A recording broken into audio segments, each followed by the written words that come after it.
Salut! Dans cette vidéo, je voudrais parler de notre rapport à l'erreur et au fait de faire des erreurs et de ce pourquoi il est important de se décomplexer face à l'erreur. En fait, le fait de se tromper génère généralement un sentiment de honte et c'est pour anticiper cette honte qu'on a peur de faire des erreurs. On a peur de faire des erreurs devant quelqu'un parce qu'on a peur d'avoir honte devant quelqu'un. Or, cette peur, c'est un stress.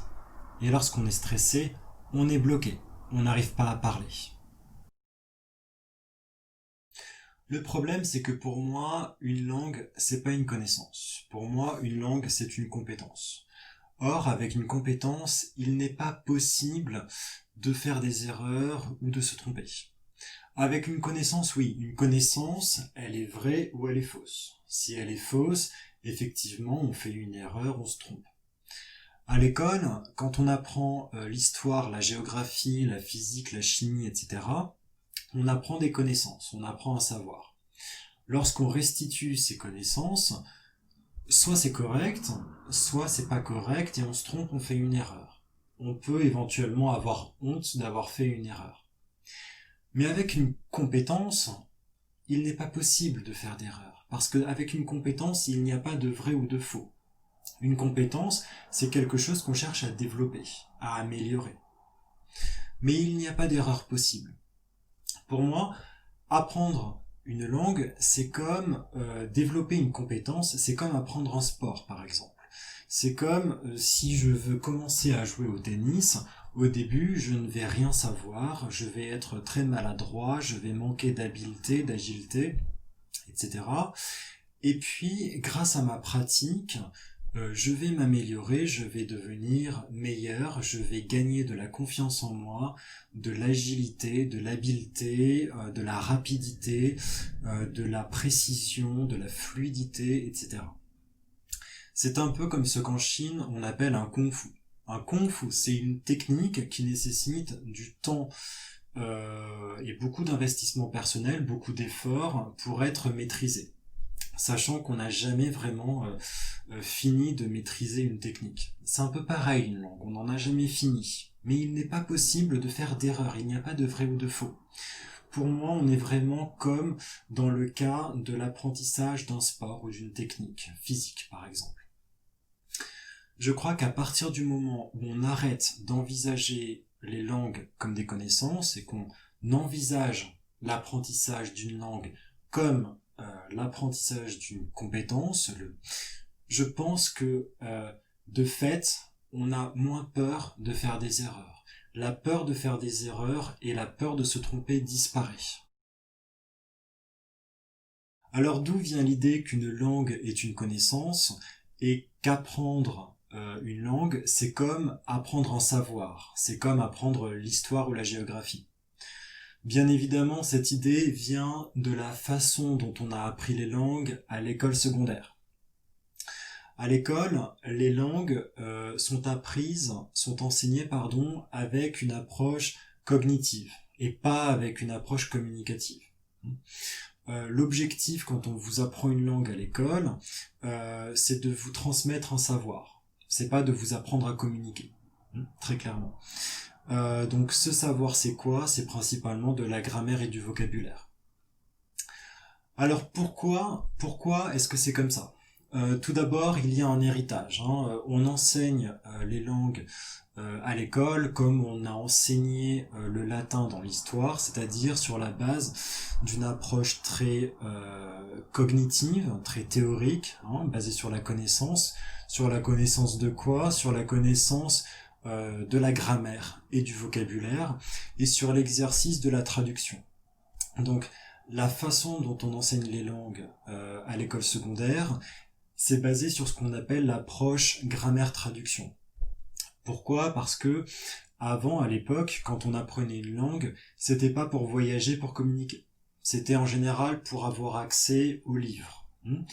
Dans l'histoire, les textes étaient écrits en latin, ensuite principalement en français, en allemand, on pense aux textes religieux, philosophiques, etc., en anglais par la suite, mais à l'époque, on apprenait une langue pour pouvoir lire. Donc on n'avait pas besoin d'être capable de communiquer.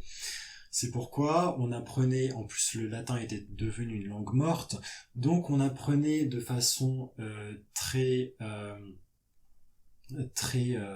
très basée sur la connaissance en fait. On apprenait principalement la grammaire, on apprenait du vocabulaire et on pratiquait les langues à partir de la traduction écrite. C'est encore ce qui se fait aujourd'hui dans les écoles. La deuxième raison, qui est plus intéressante, pourquoi est-ce qu'on continue d'enseigner comme ça dans les écoles? C'est tout simplement pour pouvoir noter les élèves avec objectivité. Si on notait les élèves sur la base de leur fluidité et de leur compétences communicatives, ce serait trop subjectif. Chaque professeur pourrait avoir une opinion différente de ce qui est une bonne communication, une bonne fluidité, une bonne aisance à l'oral. Or, le fait de se baser donc, de tout baser sur la grammaire, le vocabulaire, donc la connaissance de la grammaire, la connaissance du vocabulaire et la traduction, ça offre en fait une base objective qui permet donc de noter les élèves avec objectivité.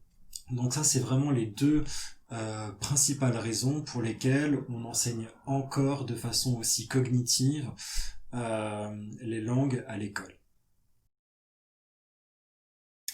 Alors les conséquences de cet héritage scolaire, parfois traumatisant, il y en a au moins 3. La première, c'est de nous faire croire qu'une langue, c'est une connaissance, et qu'apprendre une langue, c'est comme apprendre de l'histoire et de la géographie, qu'il suffit d'apprendre de la grammaire, du vocabulaire et faire un peu de traduction pour y arriver.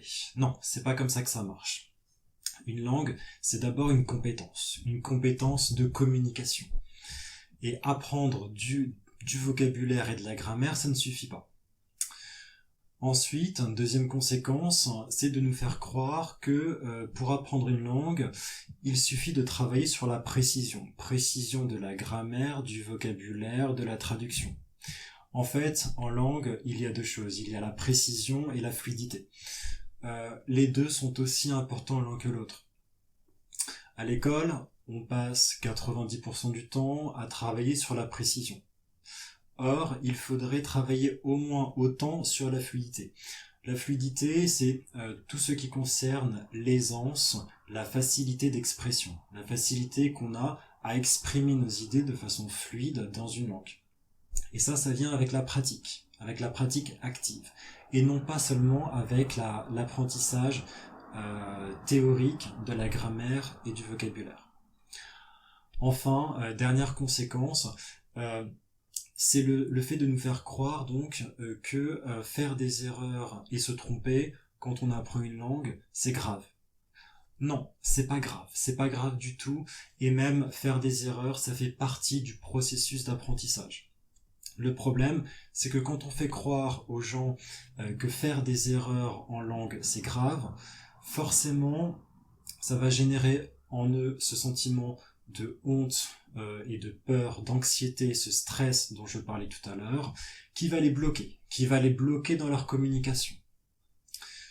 Or, quand on apprend une langue, il n'y a aucune raison d'avoir peur de faire des erreurs. Il n'y a aucune raison d'avoir peur de se tromper. Tout simplement parce qu'une langue, c'est d'abord une compétence, et que les connaissances ne sont qu'accessoires. Si vous faites partie de ceux qui ont peur de faire des erreurs ou peur de se tromper lorsqu'ils parlent une langue étrangère, je vous laisse méditer sur cette vidéo. En tout cas, si vous l'avez trouvée utile, n'oubliez pas de la liker.